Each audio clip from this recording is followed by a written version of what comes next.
All you, Joan. All right, that sounds great. Well, good morning or good afternoon, everyone. I'm Joan Toth. I'm the Executive Director of CHIPS and absolutely delighted to be kicking off World IP Day and our event. We are one of hundreds of World IP Day events around the globe. This year, the theme of IP Day highlights the urgent need for advancement of the UN's 17 Objective Sustainable Development Goals, or SDGs, that began in 2015. Advancement of these goals is faltering, with only 15% of the goals on track for reaching the 2030 deadline. To accelerate the achievement of these goals, we need a strong commitment to innovation, and innovation is intrinsically linked to IP. The two guests we have today will talk about the urgency and advancements in achieving our SDGs and foster some ideas on how you can advance these goals. We thank our very esteemed guests and appreciate the time that they're sharing, and to all of you for your attendance here today for this important subject. Thank you, and I'll turn it over back to Monica. Thank you, Joan. I am thrilled to be here with these incredible guests. And so without further ado, today we have this celebration featuring USPTO Director and Undersecretary of Commerce for Intellectual Property, Director Kathi Vidal, and General Counsel and Corporate Secretary of Qualcomm and Cathcart Chaplin. And to lead this incredible conversation, we have Elena DiMuzio, partner at Kammerud DiMuzio and member of the CHIPS General Counsel Bootcamp. Welcome, Elena. Thank you so much, Monica. It's such a pleasure to be here. Monday was Earth Day. Today is World IP Day, as we've just been discussing. And as Joan mentioned, we're here to talk about how we can advance sustainable development through intellectual property. And we are very lucky to have two of the most influential leaders in IP here with us. I want to just very briefly talk about their backgrounds. Before leading the USPTO, Director Vidal was a leader of patent litigation at two very prestigious law firms, Fish & Richardson and Winston & Strawn. She's an electrical engineer by training and worked at some of the most innovative companies, inventing advancements in AI and other fields. And her enthusiasm is contagious, as I think you'll see shortly. Anne Chaplin, before her role at Qualcomm, was the Deputy General Counsel and Corporate Secretary at GM. And she was also a patent litigation partner at Fish & Richardson before that. So we have a theme here. These two folks know a ton about IP and are doing a lot to advance it. So I wanted to kick things off by asking Director Vidal, and I wanted to make a note, you need to leave at 1:30. So you're going to be dropping off then, but before then, I know you have so much to share. So your leadership at the USPTO has really focused on expanding opportunities for inventors from all backgrounds to participate directly in IP development. We're ready to be inspired. What's your big dream for what's possible with IP innovation? Well, thank you for that. And it's so great to see everybody on the participant list, everybody joining on. So many good friends and so many people who are like-minded. So I'm super happy to be here today, including with my friend Anne, who I've known for many years. You're right. I mean, that has been one of my focuses. I will say, somebody said in a meeting recently that Kathi was focused on that before it was the thing to do, before it was popular, which I think those of you who know me know that. I will say in this role, I really take my charge seriously. And although I think that expanding innovation, lowering barriers, expanding entrances, I think that's the right thing to do. It's also the right thing to do in terms of the nation. It's what we need in order to develop the solutions that we need to solve for the sustainable development goals that you see on the screen behind you. Hopefully everybody is familiar with them. But if you go through each one of them, there's not one of them that couldn't benefit from that activity.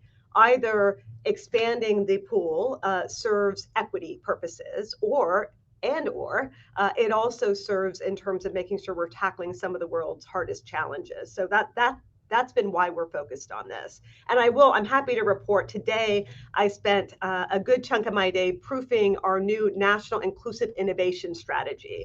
So that is ready to go across the finish line shortly.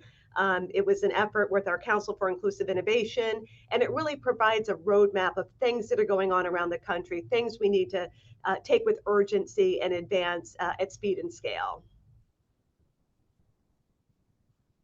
That's excellent to hear. Thank you so much. I want to pivot now to Anne and ask, you know, I know that Qualcomm similarly sees inclusivity and innovation and expanding that as not just a good thing to do, but a really important business goal. And was just hoping that you could share how Qualcomm is leading in that direction as well. Sure. Thanks so much for having me. It's delightful to be here. Obviously, I love all the CHIPS events, and it's just an honor to be here with Director Vidal and with Elena and all of you. So thank you for that. We really care about inclusivity in innovation. We think it's really essential to bring more great minds to solving the world's biggest problems. And there's been research done that says that if we enhance participation in invention by more underrepresented groups, that we could increase the annual GDP by up to $1 trillion, that we could quadruple the number of American inventors, and obviously we can bring a lot of new innovation. And there's so many issues that the world is facing that we need all of these great minds to come to them. And so we've been really focused on what we can do to help with that problem. Some things that we've been doing is we sponsor university work. We've been really focused on the pipeline for STEM backgrounds and trying to enhance diversity there and enable more people in that way. We also work with startups, and we've worked with governments around the world trying to enhance that as well. So we have a program called Qualcomm Wireless Reach is one of our examples where we work with startups and we bring advanced wireless technologies to underserved communities. Since 2006, we've touched over 25 million people through that program across 47 countries. And we've seen impacts in terms of healthcare, education, entrepreneurship, and sustainability through that program. We do regional innovation challenges with startups where we provide mentoring as well, where we're not taking an interest, like a financial interest, but just trying to support innovation across the world. And we've seen exciting developments there too. And so just to highlight a couple of those, we've enabled over 800 patent filings of those entities from 248 early stage startups. And just looking at what they're doing, one example is in Taiwan. There's a company called APrevent, which is using AI to help patients with motor speech disorders to regain communication ability. We helped a company in Vietnam called Rhinan Tech that uses Edge AI to monitor insects in the field to enhance agriculture. And so there's lots of things that you can do that actually touch people's lives through these programs. And I know that our CEO, Cristiano Amon, is really proud to be part of Director Vidal's Council for Inclusive Innovation and focused on that mission as well. Excellent. Thank you so much. I'm wondering if you could both talk a little bit about the Invent Together program and how that plays into this, the diversity and inclusion angle on, expanding access to IP to more inventors. So I'm happy to talk about all the USPTO's initiatives. That's one of the many groups that we collaborate with. I think that's better posed to Anne since she's involved in that program. Sure, I'm happy to talk about it. So we're really proud to be a founding partner in Invent Together, which is a coalition that's dedicated to understanding the diversity gaps in patenting and trying to close those gaps and advocate for changes to do that. So the group works to enhance the study of diversity in innovation and why there isn't more of it, and trying to have policies to assist with that. So for instance, we've advocated with Invent Together on the IDEA Act, which is the Inventor Diversity and Economic Advancement Act, where we sought to have the Patent Office on a voluntary basis gather demographic data about inventors and to make it available on an aggregated basis. We've also partnered with Invent Together to create what's called the we call it TIPA, the Inventors Patent Academy, which is a completely free resource. It's available to anyone online. No one has to talk to Qualcomm or anyone to do it. You can just go to the Invent Together website. So it's completely free, and it was made really to teach people about the patent system, especially for people who don't have lawyers and aren't familiar with the system, to really give them the confidence to engage with the system. I know that Director Vidal has made lots of changes in the system to make it friendlier for inventors as well. And so we wanted this to be an online resource that people could do at their own speed. And we did it with stories of actual inventors from underserved communities with a variety of inventions, talking about their experiences to kind of take the fear out of that process and to give that teaching and enabling people to engage with the system. So we're really excited about that. I'd encourage people to take a look at it and to share it with everyone that they know. And we'd love more people taking that module. We've had over 2,100 people take it, and we've gotten great feedback about its usefulness. So we're really proud to have been part of Invent Together and that mission, and we'd urge folks to take a look at that website.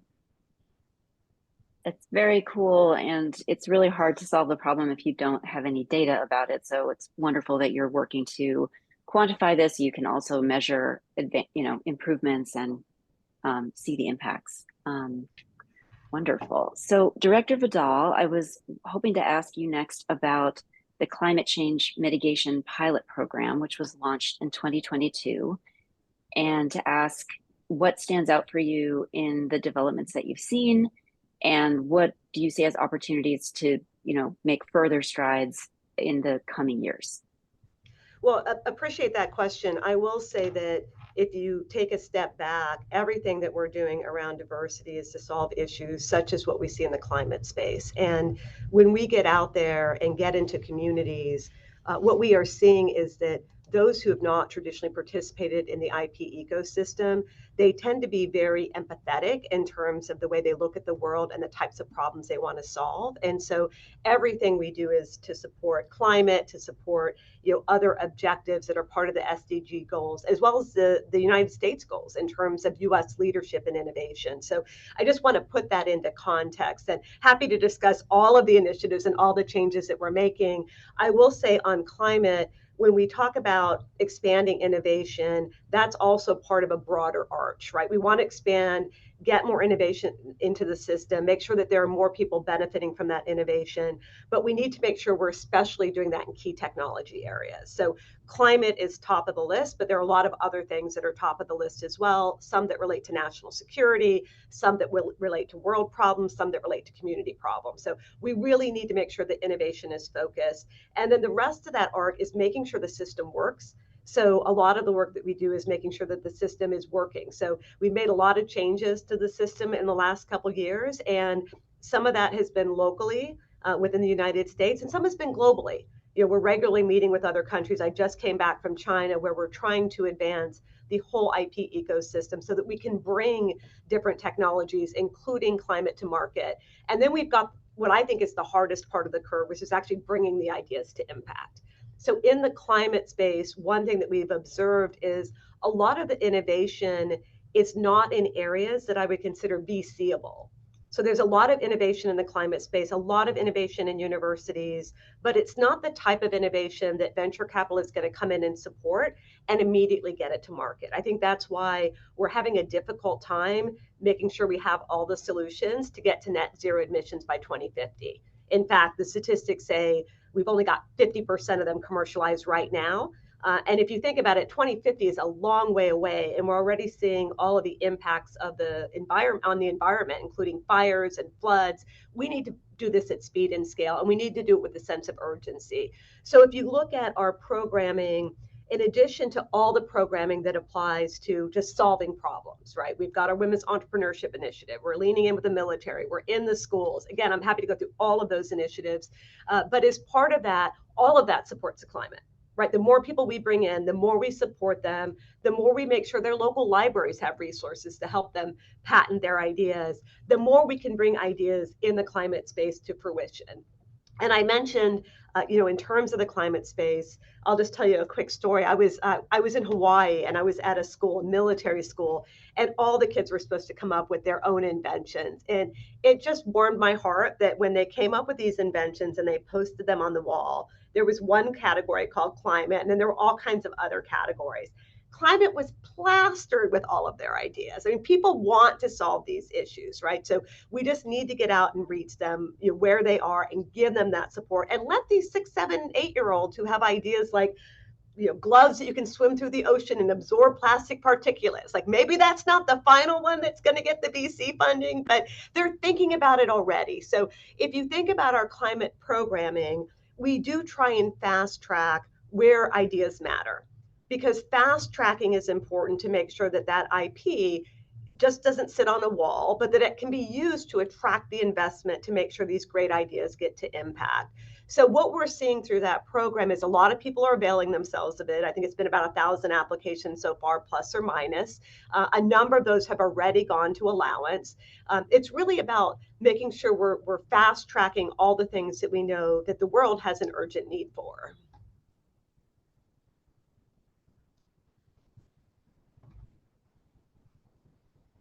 You're on mute. I'm sorry. I'm in fear of my dog barking because of the doorbell ringing. So that's why I did that. Thank you for telling me.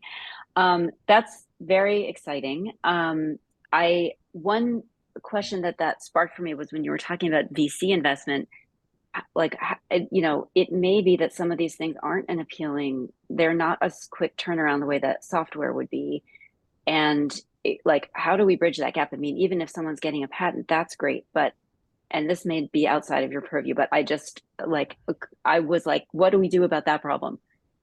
So we're working on climate across the board. So when I came on board, one of the first things we did is we identified our sister agency, NOAA, that focuses on climate. We immediately did an employee exchange. So we have the USPTO within the government organization that's working on climate. We then did a top-bottom analysis on what is it within NOAA that could improve to spur more innovation and get that innovation to patenting so that we could get private investment in it. So what we're doing is really more broadly focused when it comes to innovation. And when it comes to VC, in addition to our National Inclusive Innovation Strategy, we released at the White House about 2 months ago the National Entrepreneurship Strategy. And that was through NACI, the National Advisory Council on Innovation and Entrepreneurship. And that was really targeted at how do we make sure that we have equity when it comes to entrepreneurship? How do we bring more people into entrepreneurship and make sure that we have a culture in the United States like we used to have, where people really want to engage in startups, and it's a fair ecosystem for startups, and and everybody's able to perform in that regard. So we have a lot going on there. I will say, in addition to that, on that third prong of our 5 prongs of our strategic plan about bringing innovation to impact, we did issue a recent request for comment. We have close relationships with Autumn, with Tech Transfer, with all of the organizations that are focused on that. And we work with them on that to say, what more can U.S. government do? Now, we did pass some acts that actually give money to innovation in the climate space. That's huge. Through EDA, we're supporting tech hubs across the entire country. There's a lot that U.S. government is doing right now, to make sure that we're bringing that innovation to impact. And so we're looking as an agency on how can we bring resources together? How can we work as an enabler? And how can we identify any gaps in order to solve for these problems? So it's partially gaps, and it's partially marshaling all the resources. Anne talked about what Qualcomm is doing, what Invent Together is doing. I feel like now is the time. Now we have the energy. Everybody mostly is like-minded around this, and people are moving to action.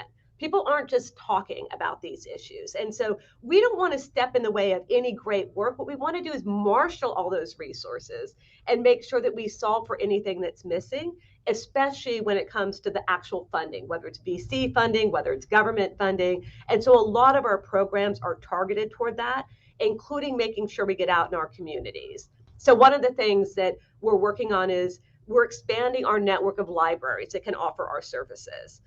We've quadrupled the number of HBCUs that offer those services. We are now in states that we've never been in before. And at the last meeting where we trained all these librarians who are highly skilled about the services they offer, I came in and gave a speech about the fact that they can do more, right? So it's great that they can help people with patents and trademarks, but we want to get the whole curve, right? We don't just want to help people with IP. We want IP to be used to solve key problems and get those ideas to impact at speed and scale. And so we're going to connect them with additional resources, with all of our programming on entrepreneurship, with SBA and other government entities that are part of that ecosystem, and with some of the other offerings through Invent Together and otherwise, so that they can make sure that everybody is supported. Amazing. And I wanted to come back to what Director Vidal just referenced in terms of Qualcomm's leadership in the industry, obviously known for key wireless technology, like foundational inventions and standards. Does Qualcomm use the SDGs, which I did put here in my background, just in case anyone needs to, like, if you want to look it up, there's a lot of resources on the UN website that tell all about the different initiatives. But does Qualcomm use the SDGs to set priorities in making innovations? And how do advancements in things like 5G contribute to a more sustainable future? Sure, thanks for that. We do actually focus on the UN Sustainable Development Goals. And in particular, we try to do that through promoting innovation and supporting diversity and inclusion. And then also just really addressing the global challenges of inequality and environmental sustainability. And so I think, let me just explain why 5G fits into that from our perspective, because I think for all of us, we need to find how to make it applicable for you and at your own company or your own law firm, et cetera. So for us, 5G, really what it brings to consumers is it brings much faster data rates, very low latency, so it gets there quickly, and then ultra high reliability. And the reason that that actually matters from a UN perspective is that when we use resources like the 5G enabled fixed wireless access or Internet of Things, which is a big part of our business, it can do amazing things to help people that are actually relevant. So for instance, it can bring connectivity to people, broadband speeds to people in underserved communities. Wireless communication can also provide reliability, right, even for remote areas, and also the low latency, so you can actually make it work, right? We all remember old internet and when it worked and when it didn't, right? But actually bringing this connectivity to everyone. So let me just give you some examples to make that actually applicable. So I think it's really important when you think about people in remote areas needing to access healthcare and the importance of telehealth, right? Lots of us use it just as a convenience, but for many people, it might be, right, it's really hard to get access to high quality healthcare. And so through telehealth, right, by having these services available is relevant as well. Also, you think about remote learning, think about all through the pandemic, both for healthcare and for learning for kids all over, from college on down to our tiniest ones, who all were learning from home. And this kind of connectivity enabled that to happen, right? And while it was a challenging time for our whole world, we did get through it, right? We continue to teach our youth. And so I think that's important as well. Also, when you think about giving people access to remote work, wherever they are, and also just access to information, the amount of information that we've come to rely on, right? I feel like I pull up a YouTube for how to do most everything to fix, right, to fix around the house, but there's all sorts of important things that we need as well. Secretary Raimondo did an amazing interview on 60 Minutes last weekend. I don't know if any of you saw it, but it was really amazing. I'd encourage you to look it up because she talked about the importance of the internet being available to everyone, and that it's no longer a luxury, and that like how everyone has electricity, they need to have internet too, that it's a basic need for our society. And so we really feel like the 5G technology fits into that so importantly, to enable people to have that access and to support that vision that Secretary Raimondo spoke about. And I would just add to that, so you're absolutely right, and that's a big focus of the Department of Commerce, is making sure we have internet for all. When we adopted the National Entrepreneurship Strategy, I remember sitting down with Steve Case and saying, this is only going to work if we have AI for all.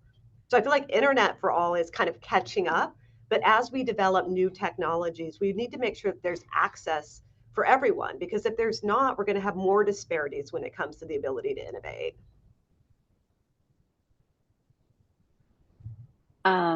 Thank you so much. So pivoting a little bit, Director Vidal, you mentioned being in Hawaii, and I don't know if this was a separate trip, but I know you recently hosted the IP5 Heads of Office, which is the 5 largest IP offices in the world, the leaders of those, to collaborate to improve efficiency. And together, I believe these groups handle over 80% of the world's patent prosecution. So it's where it's all happening. So would love to hear an update from reporting out of the IP5 Heads of Office meeting. Yeah, really appreciate that. So if everybody doesn't know, we have a couple different meetings every year with different countries. We do a lot on a bilateral basis, which is just one-on-one, us in another country. We also have trilats, and we have the IP5. The IP5 is, as you said, the 5 largest IP offices in the world. So it's Japan, Korea, Europe, China, and the United States. Every year, a different country hosts. So last year, it was our turn to host. And when we thought about it, those are not all countries that are in the same place when it comes to how you think about IP, whether IP is properly protected, whether IP is enforced. So we wanted to come up with a theme that we could really focus on, that everybody was aligned around. And so the theme we picked was climate. And then, of course, for climate reasons, we did it in Hawaii because that minimized the traffic, the air traffic for all of us to get together. And because Hawaii has a unique ecosystem where climate impacts them more than elsewhere. And they're really leaning in at speed and scale because they have to. And so it's a really great environment to have those discussions. Now, in these meetings, it used to be that you'd go into the meeting and everybody would read an update. And then you'd read the update with industry in the room. So a couple of industry groups are there. And then you'd read the update again the next day with just yourselves in the room. And when I came on board, I just thought, like, first of all, that bored me, right? Why am I reading this twice? And why aren't we doing something here? Why aren't we not just talking about where we are, but why aren't we engaging more and having more back and forth? And the team completely agreed. They were thinking the same thing. And so we talked to the other countries and we had a much more engaged session. So we brought in a local innovator who told his story. We had a session around women's entrepreneurship. But at the end of the day, we wanted to come up with a deliverable that not only helped those 5 entities, but folks across the entire globe, IP offices across the entire globe.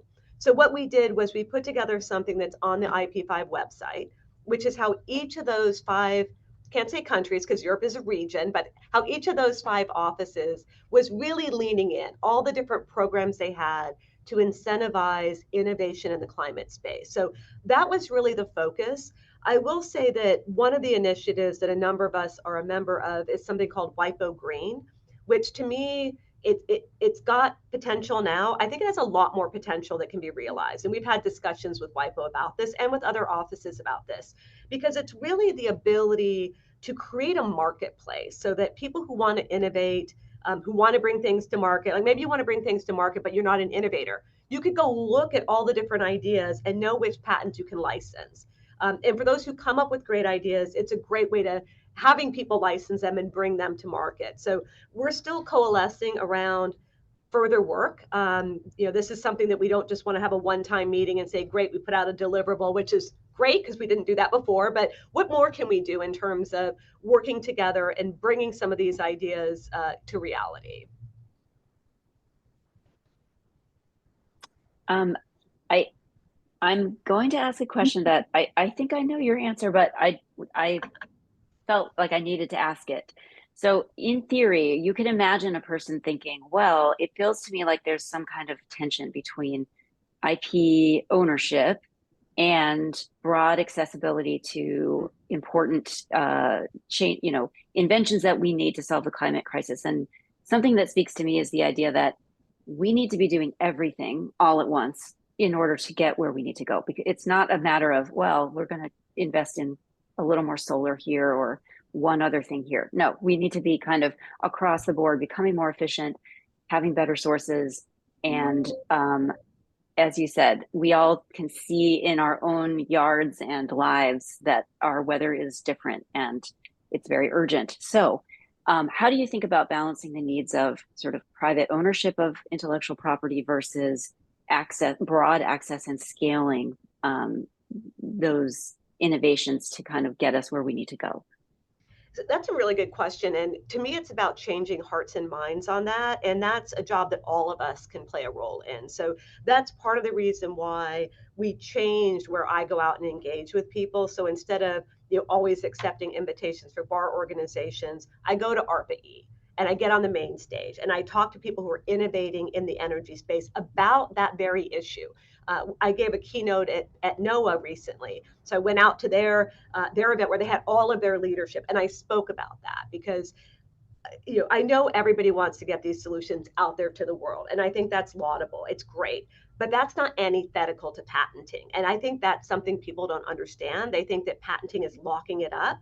And so I talk about the fact that you are more than welcome to publish. I'm just asking you to patent first, right? If you want to release it immediately into the public, great. But make sure you get that patent on file first. And then I talk about what all the downsides are, that just getting something out into the public isn't enough. We have to get it commercialized. We have to do that at speed and scale, not just in the US, but across the globe. So I talked about a trip that I had recently to Brazil, where they were celebrating an inventor and it was amazing. And the inventor got up on the stage and talked about how he invented an invention that used the filters in cigarettes to filter things out of the atmosphere. Amazing. So where did he patent it? In Brazil. That's great. No US investors ever going to invest in that. That technology will never come to market in the US and China and Europe and anywhere in the world because nobody's going to invest in something where that investment is going to be pulled out from underneath them from somebody copying it because they have the full right to do that. So, I talk about those issues. I also talk about COVID because I think that's something we can all resonate with. The reason that we had the COVID vaccine as quickly as we did is because we had intellectual property. Not only the intellectual property that caused mRNA to be exposed and then available, but the companies that work together, nobody's going to work with other companies that are their competitors if they believe the competitor is going to steal whatever it is that they develop because they owe it to their shareholders, they owe it to their boards.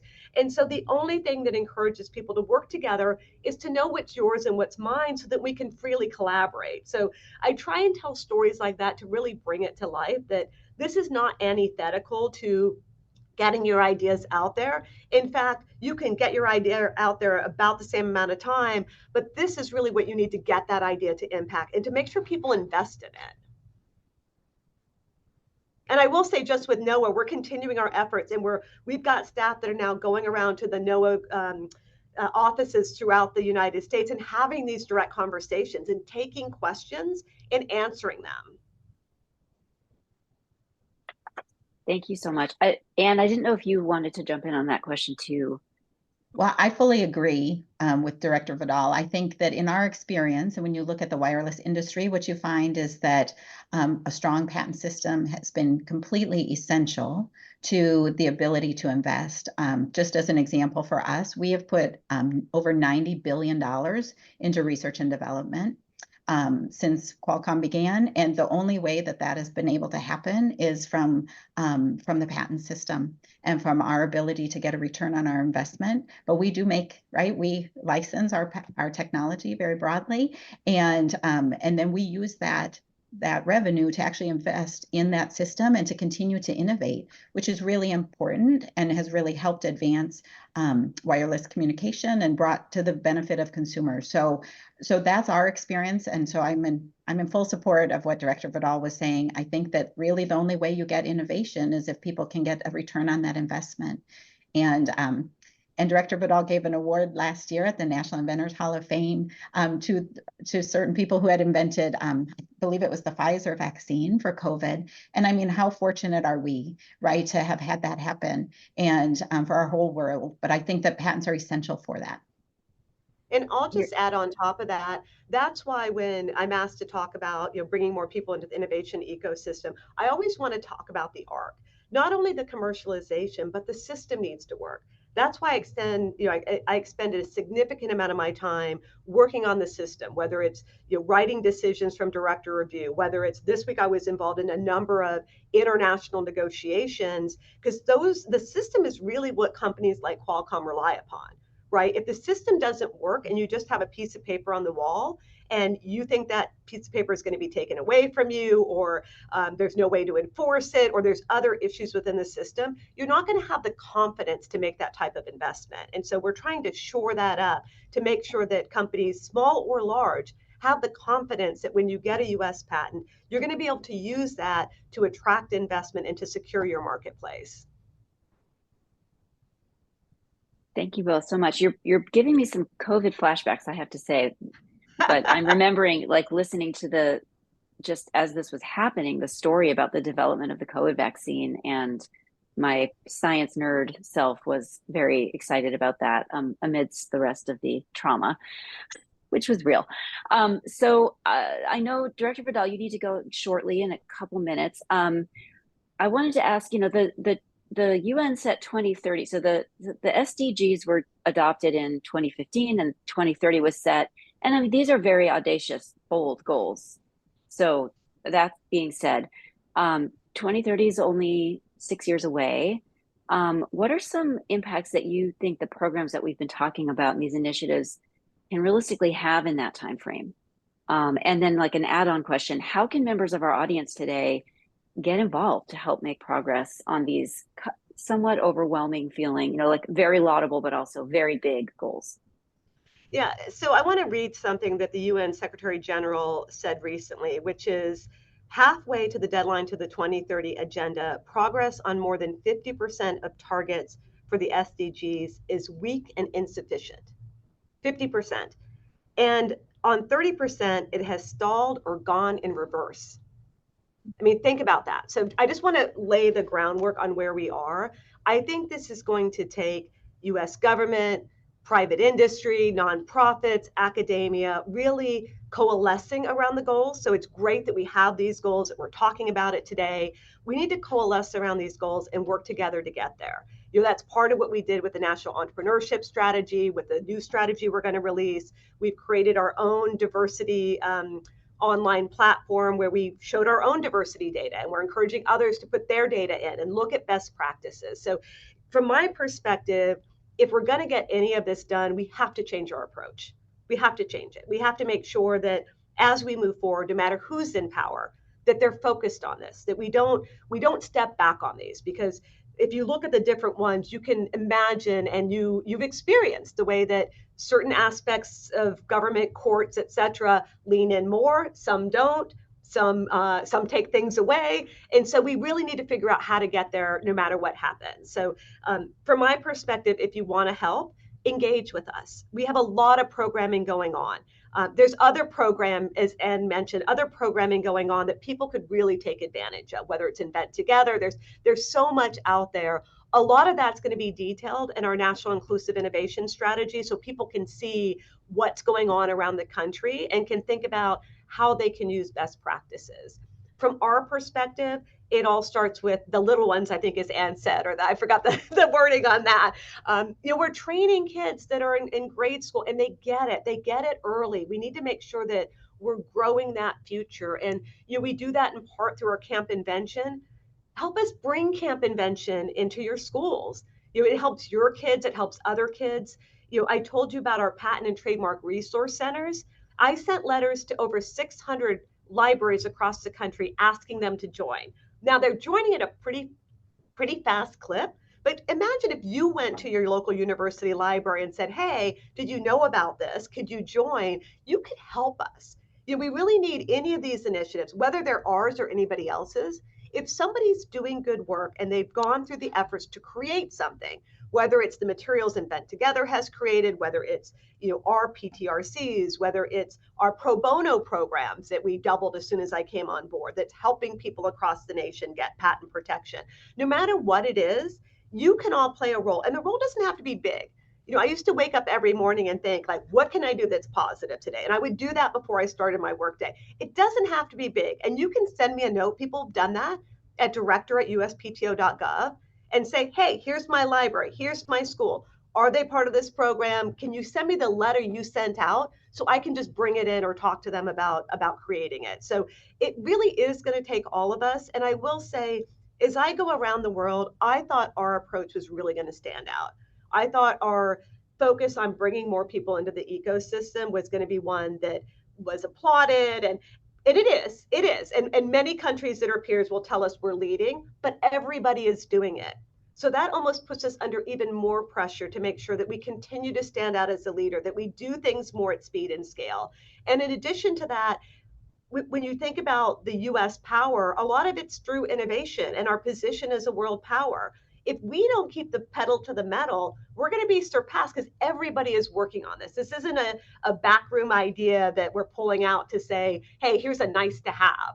It's essential that we all focus on this, that we think about this every day in terms of who's doing what. Sign up for the news feeds. That's the easiest way to understand who's doing what and to think about, how do I fit into this? How can I get my organization, my company, my law firm, my law school? How can you get them involved in solving the problem and just step in to be a leader on a community level?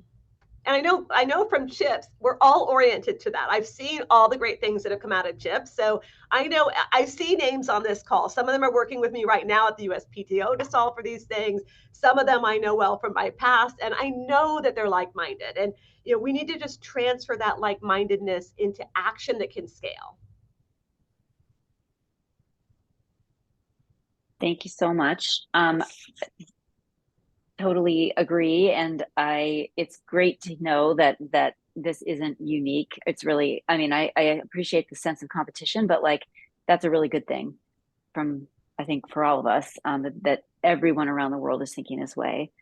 And did you have any sort of like response to this idea that, these goals are very bold and we aren't necessarily actually making progress towards them?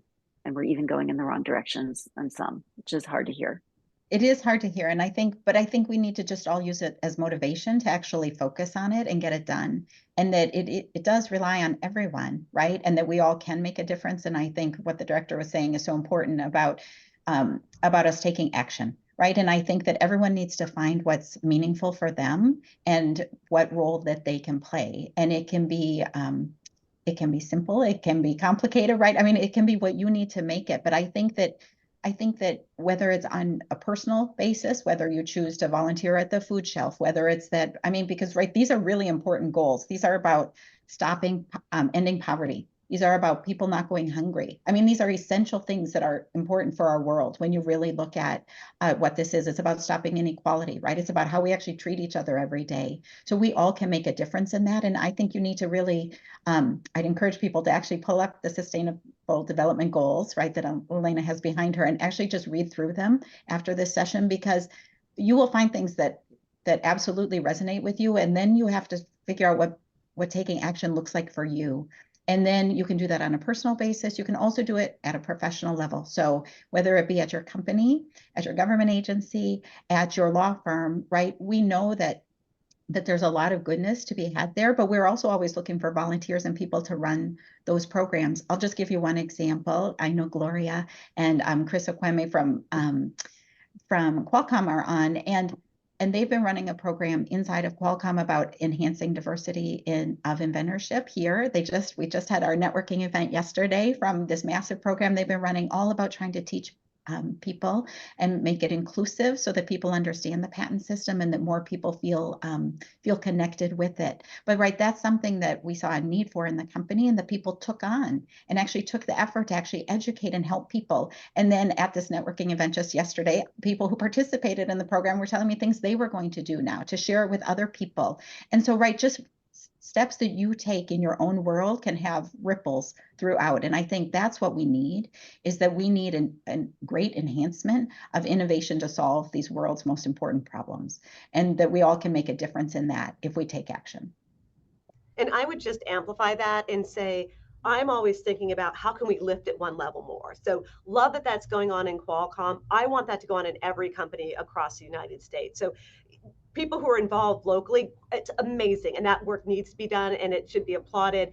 What's next? Like, how can we get together to make sure we put together, a rule book, a playbook, different materials so that other agencies can benefit from it as well. Other organizations can benefit from it. The other thing I would say is CHIPS is an incredible organization. I'm not saying leave CHIPS. I'm just saying, like, join something else. That think about these goals and think about how you can advance them, or do it within CHIPS. I know I was speaking at a CHIPS Global Summit and had the idea of having this repository of orders that encouraged argument by junior lawyers from judges. And so I went to CHIPS and I said, hey, I want to start this. We do have a separate next gen initiative in CHIPS right now, but I want to start this next gen thing where we're going to have a website. We're going to post those. We're going to consult with judges on how to create these orders. We're going to incentivize judges to do this. So I would think about, you don't need to look beyond your backyard to think about, hey, can I get other people in CHIPS to form a subcommittee where we advance one of these and we reconnect into the network? Love it. I know, Director Vidal, it is half after, so I believe you have to drop, and we're sorry to lose you, but you have some really important other things. As I think was very well demonstrated, Director Vidal is like a human tornado of productivity and enthusiasm. So thank you so much for joining us and for all your contributions to CHIPS and to leading our patent office. And happy World IP Day. Well, and thank you. Happy World IP Day to everybody on the call. Thank you for showing up today, for caring about these topics. And you should pat yourself on the back. I mean, this is a day to celebrate you. You're all part of this innovation ecosystem. So thank you for all the great work you do. And hopefully we can work together more closely in the future. Bye, take care. Okay, so if anyone has questions, please do share them in the question and answer, because we are going to get to those. So now it's just you and me, Anne. But I do have some more questions for you, and then I'm hoping we have some questions from the audience as well. This is really kind of more open-ended, but just curious, like, and this could go beyond exactly what we've been talking about, but just sort of what gives you the most hope and optimism about kind of our ability to realize a more sustainable future? Because that's something that personally, depending on what news I read or the mood I'm in, I some days feel more optimistic than others. And I think it's always helpful to hear kind of like where other people draw just that sense of inspiration to think like, let's keep going forward. Yeah, sure. So I agree. It can be bleak some days, but there's also reasons for hope. I had mentioned that National Inventors Hall of Fame, they have another event coming up where I attended last year, and hearing these amazing innovations that people have come up with that really actually changed our lives, and how many of them touch your life every day, were really motivational. I think on a day-to-day basis, I'm a mother of 3, and so I get motivation from my kids about the future because they have very strong views about how things should be, right? And they want a cleaner and greener world that's more, that has equality and that is safe, and where everyone has the basics of what they need. And they are committed to learning that. My oldest son is an electrical engineering major in college, and just seeing what they do now to learn and how quickly it's changing and how they open their arms to innovation is interesting. I'll tell you now, instead of Googling things, they put it into these large language models and get answers back instead, right? I saw he was studying at home the other day, and I saw him type into ChatGPT. He posted his answer to a question and asked like how he could have done better and gotten more points. And I was like, I mean, they talk to it, right? As if it's someone to give advice. And so we have them very open to information and wanting to learn and wanting to create new things. And they also are very aware of the world, right? And things that need to change, and about fairness and equality. And especially about the climate, right? And what they do for that. And so I get inspiration from that, because I believe we have the full ability to solve these problems. But we need to make sure that people are inspired to do so. And the need is urgent, and we need to keep reminding people of that, but enabling them to do it and motivating them to dive in and do it. But I feel very hopeful in what I see from them every day. And I also think that we're all inspired, right, on behalf of each other to do that. And when we even look at all the people that took time to be on this call, right, I mean, it's because people actually care. And I know that in all of the work that you all are doing every day, that that you're supporting innovation that can make a big difference in this world too. And so I think it's really, that's important, and how we communicate about that. I feel like I talk about it with my Uber driver, right? I talk about it with the person doing my hair, right? Like I talk about it kind of with everyone, because I think what you want to feed into is you want to feed into to teachings and learnings. I've been sending the Inventors Patent Academy to my Uber driver, right, who, by the way, was going on to get his PhD in physics, and was amazing, and needed to learn some about that from things he was telling me. And so, like, how do we actually help and enable other people? So I'm motivated by that, and I think that once you find something that really resonates with you, that you can help it along. And I do encourage you, like Director Vidal was saying, right, there's other organizations that are really focused on this as well. And we should all stay in CHIPS because we all love it and it's really wonderful. But like, how do we stretch it out from there? I know that I'm doing work later in the fall for the National Women's Law Center, who's really focused on these issues also. And so like, you need to choose organizations that are meaningful for you and how you can help them, and also how we can support it. To Director Vidal's comment about like, how do you take successful things you're doing and help others. We've done some calls with other companies as well, trying to help on diversity and invention, right? Because I think we're all open to sharing ideas with one another. And I get lots of great ideas from these. I jotted down notes already from Director Vidal and Elena's comments. And so I think that that's important too, that we take the learnings and push forward. So I'm inspired by those things. That's so great. I love to hear about the Uber driver conversation. It's all reminding me, I don't know if you ever heard the story of the founder of Spanx and her journey of, you know, solving a problem, which was like how to wear an outfit at a wedding, and then going through the patent process. There's a great How I Built This NPR interview with her. But that to me is like the iconic, you know, and there's so many stories like that. Like, it's a very American story, but you know, it's amazing. Like, somebody, it really is like a light bulb, and she was able to find her way through. But it's really like the improving the access to more people and taking away the barriers of just how imposing it is to consider the financial burden and just the complexity of filing for a patent is very cool. So I'm so glad we're talking so much about the Inventors Academy. I'm gonna ask you one more question, and then we only have one audience question. So if anyone else has one, please submit it. Just curious to say if you can share an innovation you've learned about recently that you were excited about. It doesn't even have to relate to SDGs. I will just share. I've been just really reading up a lot about sustainable energy, just because it feels so important and critical. It's like, because I'm a human, I'm very interested in this. So learning about like improvements in battery technology, and especially where there are companies now that are actually manufacturing in the US, and this is all under the Inflation Reduction Act and different incentives that have been created. But to me, that's just like, wow, like that's amazing. Like, we're solving a big important problem and we're creating jobs domestically, and that's sort of like the super feel good version of like the optimistic side of things here. So I'd just love to hear if there's anything that's kind of caught your imagination, or just really appealed to you that you've learned about in terms of innovation.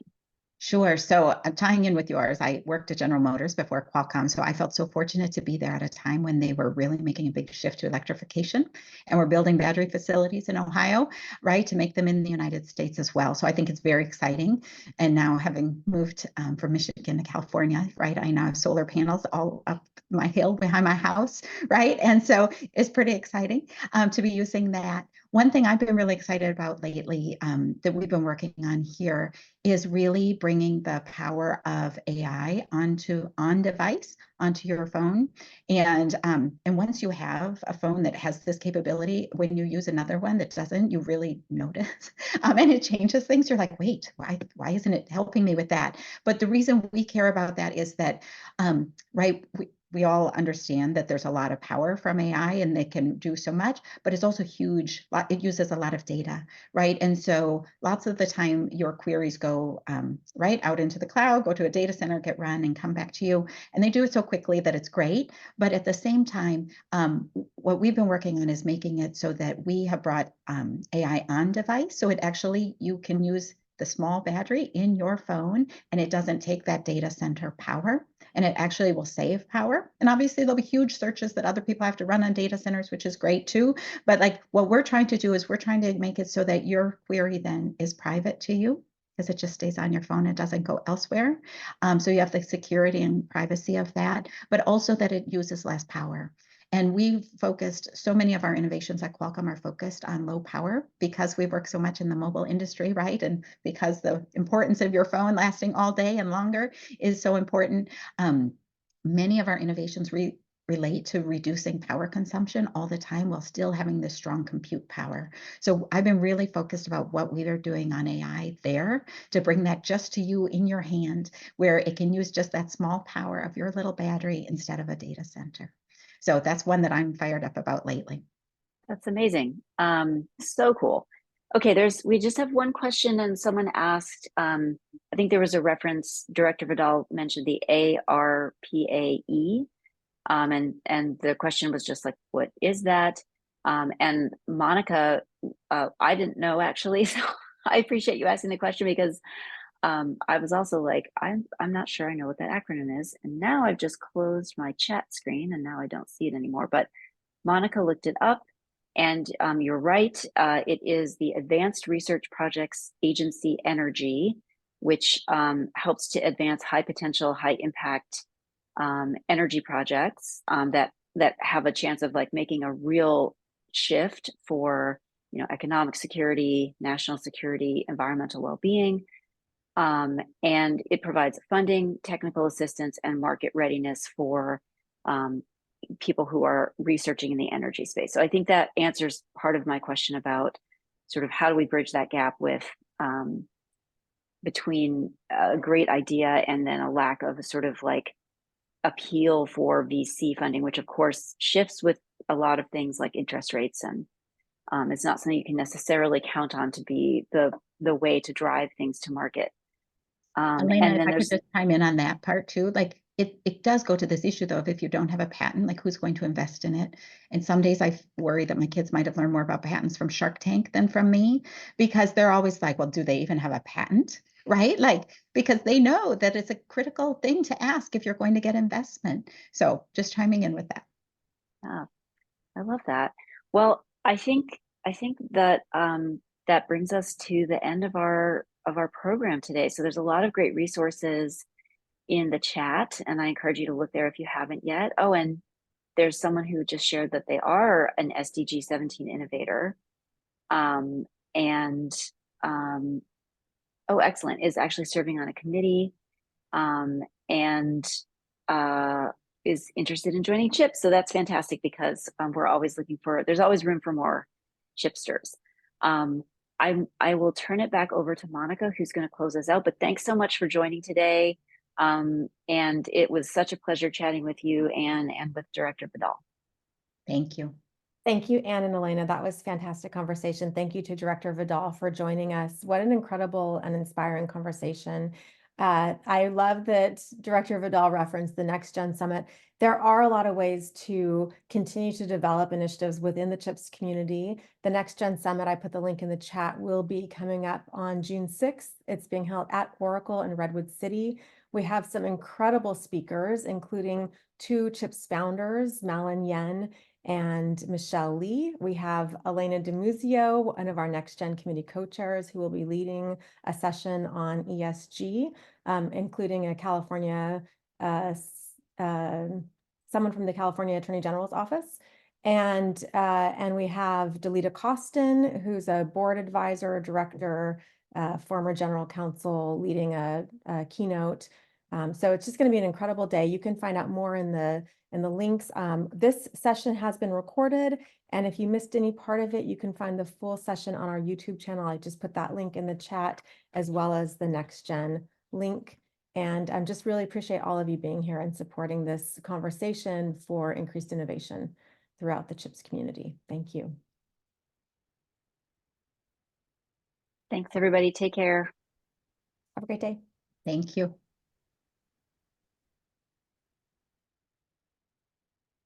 Great, very well done. Thank you.